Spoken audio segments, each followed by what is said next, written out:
When it comes to work skills, they can be broken down into two types: hard skills and soft skills. They're pretty different from one another, but both are necessary to be successful on the job. Let's take a look at the differences between the two. Hard skills are concrete skills that are specific to your job and are required for you to actually do your work. For example, if you're a chef, cooking would be a hard skill.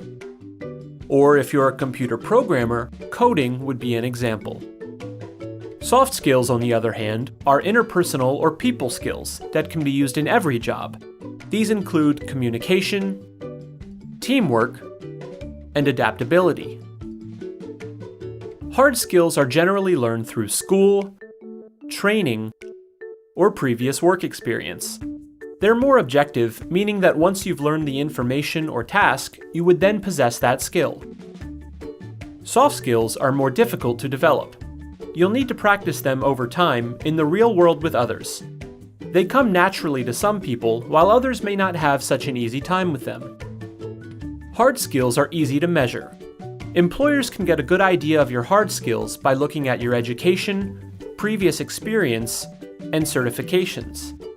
Soft skills are harder to evaluate. They can't really be communicated well through your cover letter or resume. Instead, employers usually have to wait until an interview or your first few weeks on the job to get a good idea of your soft skills. Despite their differences, you'll need both hard and soft skills if you want to become more hireable or be successful in your current job. Goodwill Community Foundation, creating opportunities for a better life.